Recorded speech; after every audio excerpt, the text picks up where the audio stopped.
Welcome back, boys and girls. It is Wednesday, day before college football really kicks off, even though we had a few games last week. The real season starts tomorrow. We got an early day slate of baseball. There's a few games going already. And how you feeling today, sir? I had a 5-day win streak, and now I've lost twice in a row. I don't like it. If I'm being honest. Yeah, it's that's actually something when you're hot. I carried yeah, you all month. It's only fitting I can finish the month and we take off together. Yeah, I turned around last week. I was up last week a little bit, and then I'm 6-0 the last 2 days. So I'll take that, take the money and run, and we'll go from there. It was a weird day yesterday though. Poor Cobb didn't get his no hitter. I would have loved to see that for him. Bro, that hurt, man. Like, yeah. I felt he's older. What you know how many seasons he's got to be mid-30s, right? Like he's got to be minimum. He's got to be mid-30s by now. And I don't know why. Maybe it's just because I'm a father now. Why I'm so emotional. I was like, that's going to be his last chance at a no. Yeah, like that, right? You don't get those a ton. So yeah, you don't even get to the sixth inning a ton, let alone 2 outs in the ninth. Do you know how many have been blown 2 outs in the ninth? No, but now I'm going to look it up because now I want to know. So it can't be that many, dude, and that's not a cool club to be in. No, that's like who's yeah. I really want to know. I know his sinker was working and splitter and all that, but like I was surprised he had dude 0-1. I was surprised he put it right over the plate. Yeah, I don't understand why he threw it there. Also, right, he's 30 pitches in at that point, right? He's tired. He probably wasn't trying to throw it right down the middle. Oh, that's fair. And what I will say too, I think he got robbed of a strike too on the batters before. Like 100% he did. Yeah. He's not a call. First off, it was over the plate. Second off, like know the situation. I'm like, right. The pitcher gets that call. And dude, it wasn't even that generous a call. Like it fell, sunk, and hit the plate. I was pissed because that was an extra 5 pitches, and that well connected, dude. Yeah. So, well, we're gonna start off. We're gonna get into guys. We do 5 free plays, 5 days a week, under 5 minutes. And agree, we had one of our commenters talking about Slater's catch. In that 8th inning to save it, right? A catcher playing center field, right? Like it just felt like the stars were gonna align when he made that catch.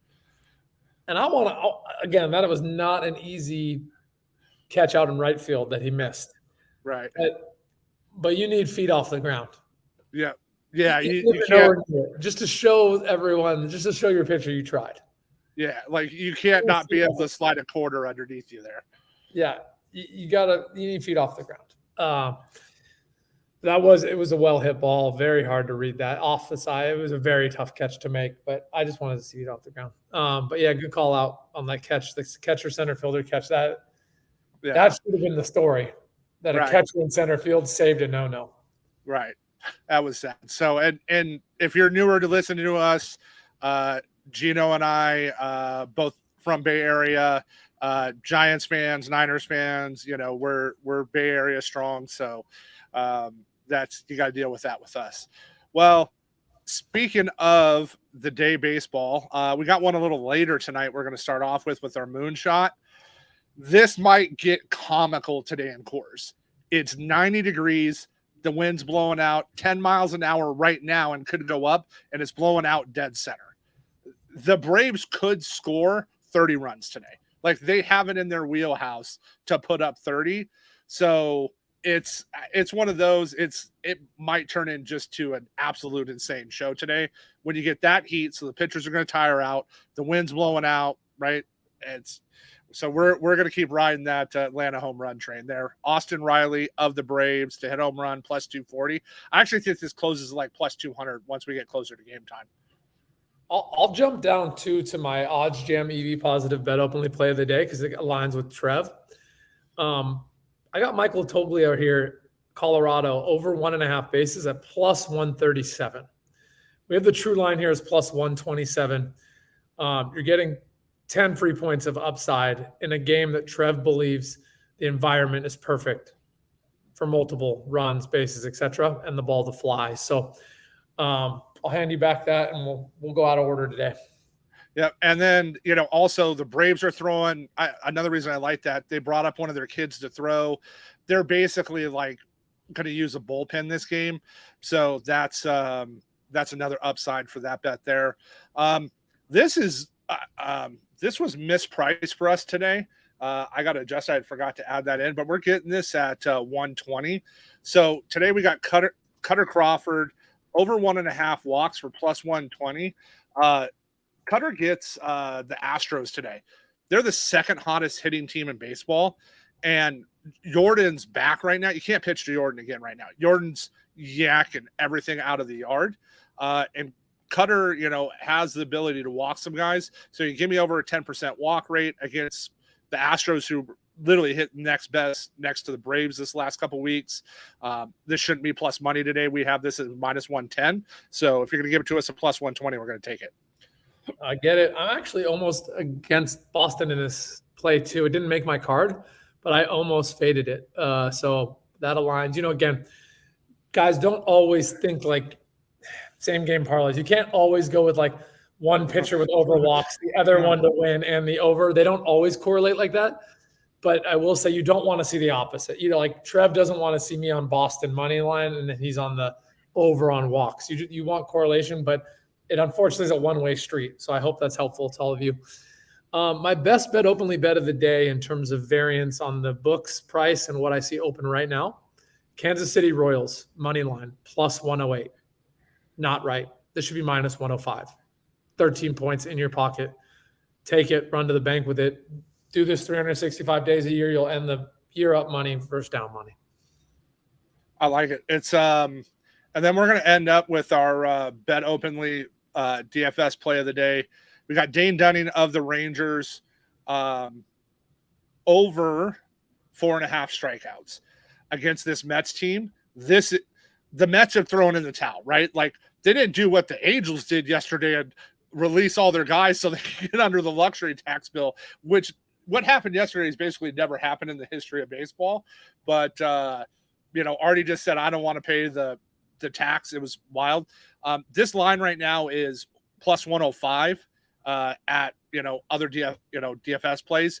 This play at Bet Openly is plus 120. So Dane Dunning of the Rangers over 4.5 Ks plus 120.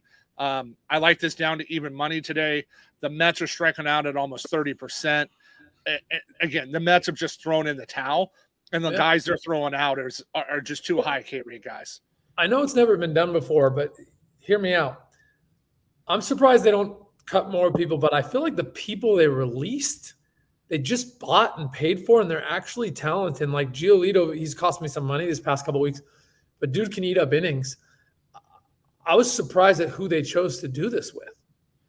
It's a straight luxury tax bill problem, right? So they tried to trade they traded for all these guys and said, hey, we want to make a run at it. They see they're not going to make a run, especially with Shohei not being able to pitch, right? So Artie says, well, I got to pay a luxury tax bill. So everybody I just traded for and paid for, I'm cutting them. And meanwhile, they're going to go, all these guys are going to contending teams. Like the waiver. Miami, the Marlins down there are going to be able to. That's who he's probably going to end up with, and they're in the wild card race. And I was reading about this yesterday. So, PD and I on his show were talking about it, and he went and did the research. So apparently, it's like a reverse snake. Like it goes from the worst team last place to whatever. Correct. So, aren't these players good enough that some are going to get swooped up for non-contending teams? Yeah. So, but the thing is, you have to pay their salary if you scoop them up. So some of the so a team like the A's, they don't want to eat the salary, right? Like they don't want to pay it. But like as you start going through it, some of these guys that are in contention, they're gonna pick all these guys up. I get that. I meant more of, don't you get? I know you have to pay their salary this year, but don't some of these guys have a multi-year deal? Some of them do, but almost every guy they release doesn't. Okay, so that's what I was saying is if you get to keep the dude for 2 or 3 years, like you basically got a free trade. Like they were giving up, I forget their talented prospect they gave up for Giolito. Like it was insane. Yeah, it's to the point like the fans are asking MLB to like make Moreno sell the team. Like they just want him to like sell the team because they're like, this sucks. Dude, fans, it's social media has made people think they got more power than they do. Yeah. Dude, I thought it was pretty funny. Well, let's do this, brother. All right. Mighty Gens. We have the lightning round. 5 free bets every weekday. Trev and I have a longer show with all the long explanations and stories in baseball. Now we're just going to bang out 5 plays. I'm going to hand Trev the mic for a lightning or a moonshot. Our moonshot of the day, it's real simple. Austin Riley Braves plus 240, 90 degrees at Coors, wind blowing out at 10. It's the Braves. I don't have to say anymore. I like it, dude. Austin Riley, home run, plus 240. I'm going to jump around here to go in with Trev on this one. OddsJam EV positive bet openly play of the day. Michael Toglia, Colorado, over 1.5 bases, plus 137. I have the true line here at plus 127. Then we're going Cutter Crawford over 1.5 walks at plus 120. This should be minus 110. They walk with the Astros just walk way too much. If you've noticed, they're just a machine right now, and I'm not betting against them. I hear you, brother. My bet openly best bet, Kansas City Royals plus 108. I think this should be minus 105. That's 13 points of value in your pocket. If you bet like this every day, you'll win a lot of money year over year. And our bet openly DFS play of the day, Dane Dunny of the Rangers over 4.5 Ks plus 120. Against this Mets lineup, this has no business being plus 120. This is plus 105 at books, and it's going to close at minus 105 to minus 115 today. So get it early before it moves. I love it. And I'll close out with, we were up 0.75 units on the last show. Guys, we feed every day on here. It's 5 plays. We have over 15 plays out right now in DD, $45 a month. I'm telling y'all, $1.50 a day. I waste a couple hours a day doing this. I'm worth more than $1.50 an hour. Let's just say that. Trev, I appreciate your time, homie. Yep. Let's go have a good day.